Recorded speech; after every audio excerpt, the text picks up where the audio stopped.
Professor Mills, this is my presentation on adjustment disorder. I'm going to be defining what adjustment disorder is and how it is diagnostically different from other stressor trauma related disorders, and why specifiers and modifiers are important within the scope of mental health diagnosis and adjustment disorder.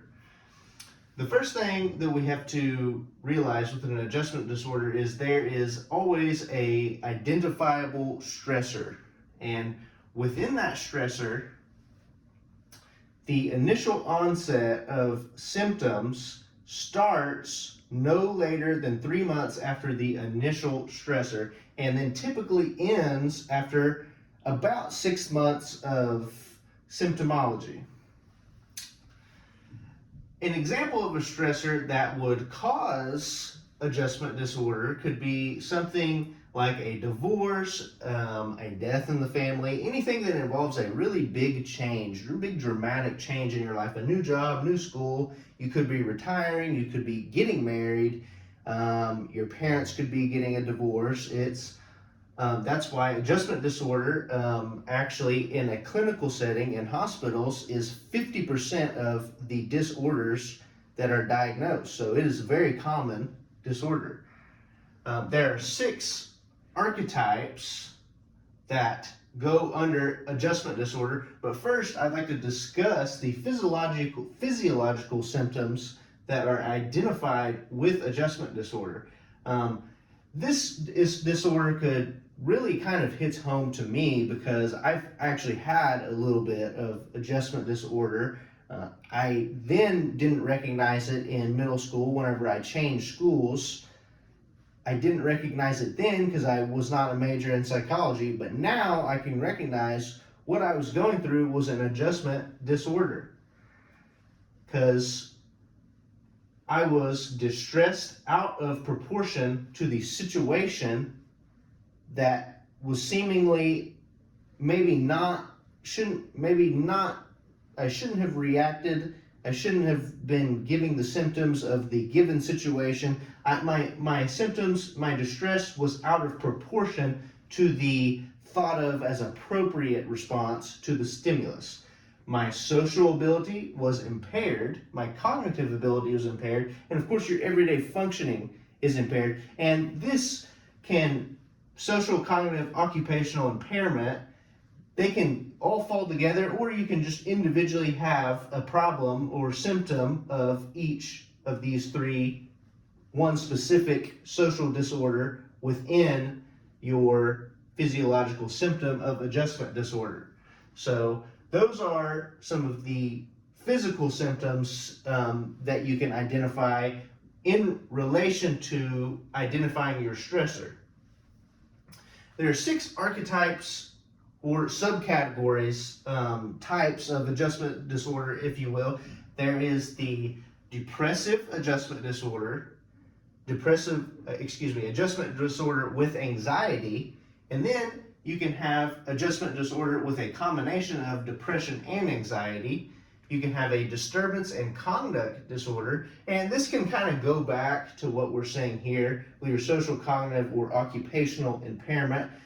And another archetype, moving on from disturbance and conduct, is you could experience all 3, depression, anxiety, and disturbance and conduct within the scope of adjustment disorder. In my personal opinion, I would say that might be one of the more extreme forms of adjustment disorder if you're seeing all 3.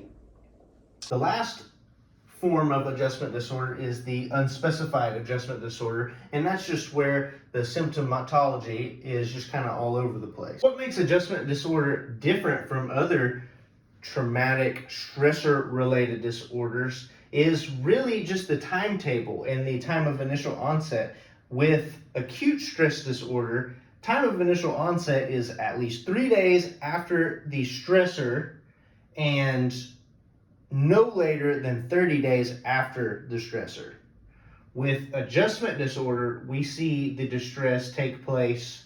It could take place, as soon as the stressor happens. The stressor could happen a day ago and your adjustment disorder symptoms show up a day later and can consist for up to about 6 months. There are cases where the adjustment disorder goes over the 6-month period, but typically it ends after 6 months in most cases. With PTSD, very similar to adjustment disorder, can occur right after the stressor / traumatic event. Also, with PTSD, we highlight more of a traumatic event or maybe a higher form of a stressor. With an adjustment disorder, however, it is just more of a stressor, a big change that might not necessarily cause trauma per se, but it's a big change. That is the difference between PTSD and adjustment. Also, if you're diagnosed with PTSD, you can have symptoms of PTSD if the stressor or traumatic event happens yesterday, just like you can with adjustment disorder, but the only difference is PTSD won't end after 6 months. PTSD can last years, months, years, generations. The importance of next and lastly, it is important to have specifiers and modifiers within adjustment disorder so that we don't misdiagnose. Maybe someone could have schizophrenia or a major depressive disorder, and we don't misdiagnose an adjustment disorder with that major depressive disorder. And it's important to know the client, know your patient, because they could have a pre-existing disorder that leads you astray from this adjustment disorder. That's why it's important to know when the stressor is and know where your client is on their timetable within relation to the 3-month, 6-month rule. With that, that is my presentation on adjustment disorder. Thank you.